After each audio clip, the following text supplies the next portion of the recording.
Chapter 556. Even without anyone saying it, one could sense that the emperor's body was undergoing change. A change that diverged unexpectedly from predictions as soon as it was recognized. Without a moment's hesitation, Yuder shouted, "Commander, protect the emperor's vessel with your power." Kishir's ability involved pulling and pushing energies, and so, right after his own awakening, he could instinctively protect his vessel. However, the emperor's situation was different this time. His body was shaking more precariously than ever as it transformed under the flow of a mysterious power, becoming an awakener. This was not a favorable situation. If the emperor's vessel could not withstand this shaking during his awakening, it might just shatter, Yuder thought. To avoid such an ominous circumstance, we must work together to protect the emperor's vessel by using Kishir's ability as soon as possible to attract some of the red energy that had begun to condense in emperor's body. Although this diverged slightly from the original plan, the task was the same. The conviction that this moment could not be missed overwhelmed Yuder. Simultaneously, with Yuder's shout, it seemed Kishir had the same thought and began to exert his power. The connection between Yuder and him tightened, and the power began moving toward the emperor's vessel. As it did, blood started to flow anew from Yuder's eyes. Despite feeling as if the insides of his eyes were being shredded with knife, Yuder remained unfazed and concentrated with utmost effort.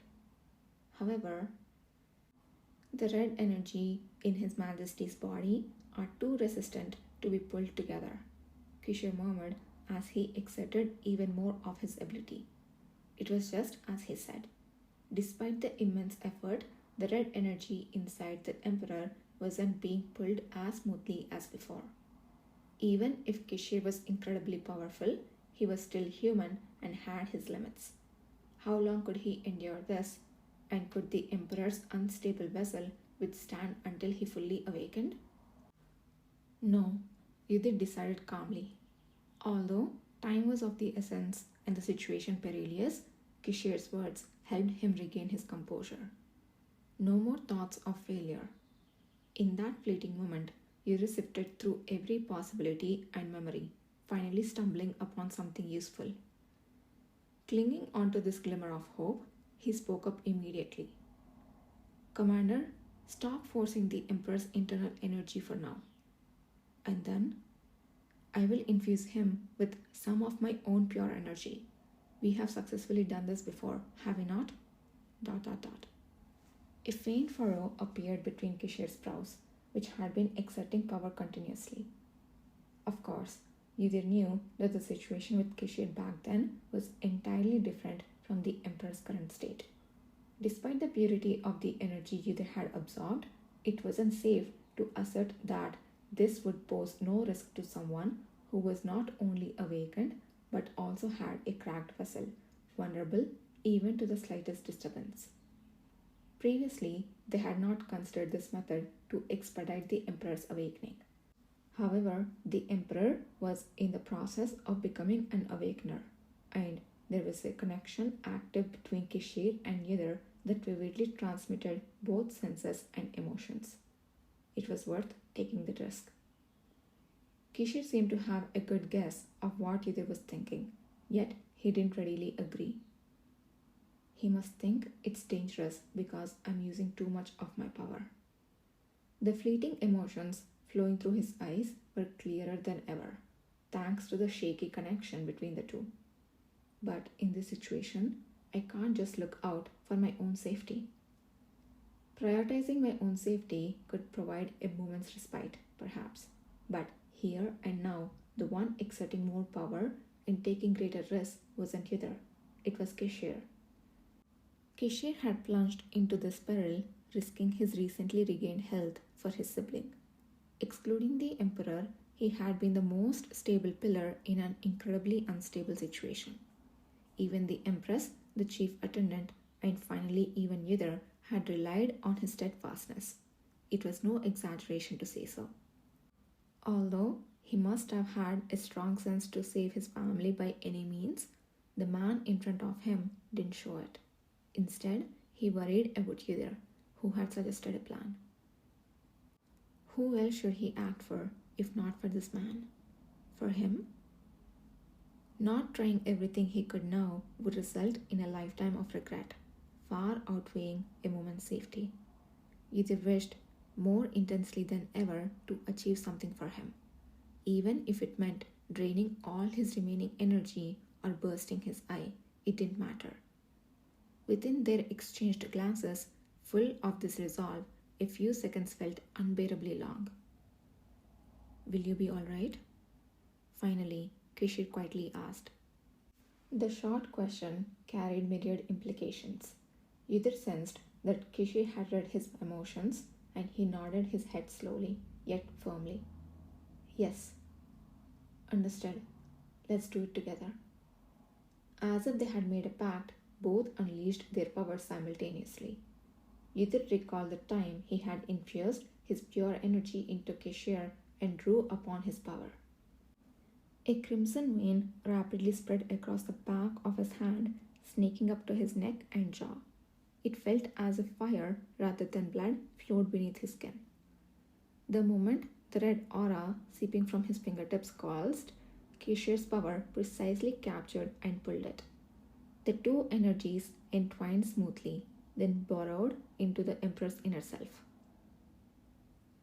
The Emperor's body shuddered slightly, but the result that soon revealed itself was it worked. Yudir watched his own pure energy, guided by Kishir's hand, flow upwards through the Emperor's inner self.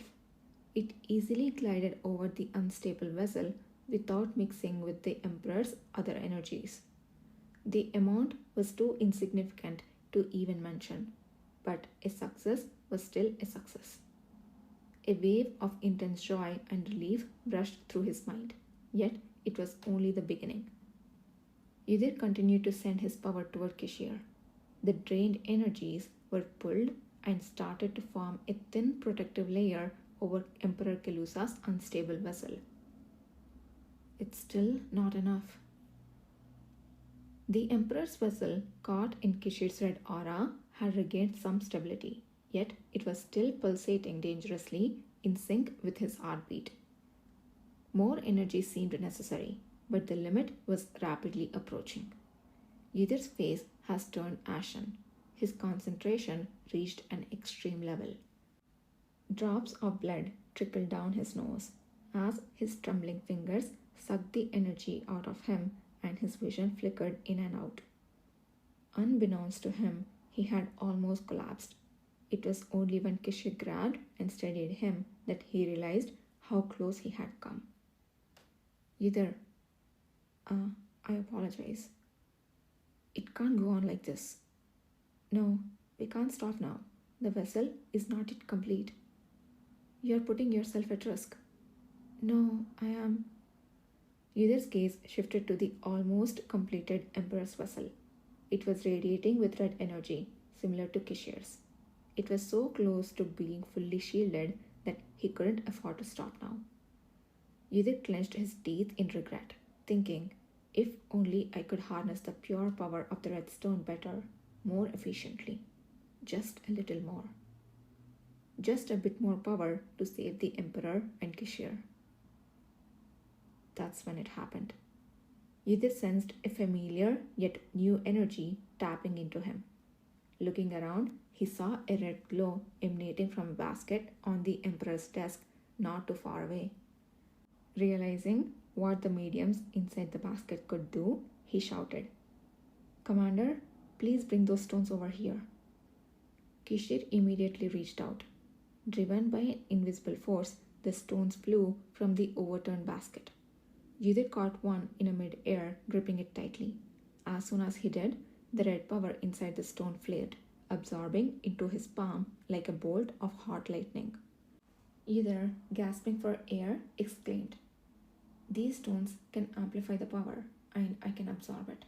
Commander, you too. Hurry." The drained energy began replenishing, his body feeling as if it were set ablaze. Yet it didn't feel painful. Yudir was relieved to see that even Kishir, holding a similar stone, seemed far stronger than before. The red energy that had drained them both finally completed the Emperor's protective shield. As the shield stabilized under Kishir's influence, the Emperor's vessel solidified, signifying the Emperor's transformation into an awakener. Yudir dumbly watched as Emperor Kelusa's lips twitched and his eyelids began to flutter open. This moment felt incredibly special, even to him who had changed so much in his previous life and the present. Perhaps it was because of Kishir, who was unable to take his eyes off the Emperor's disheveled face, just like Yuder. Faria? With a cry that wasn't quite words, the Empress burst into tears, burying her face in the Emperor's embrace. The chief attendant guarding the door fell to his knees, unable to lift his head before this miracle. The Emperor, with dazed eyes, looked at his wife and eventually moved his trembling fingers to embrace her. Moments later, his gaze slowly shifted towards Kishir and Yudir sitting on either side of him. His cracked lips twitched faintly. Although he made no sound, Yudir easily understood the word he wanted to say. Thank you. As if to celebrate the moment, a loud explosion echoed from somewhere outside the room, and then there was silence.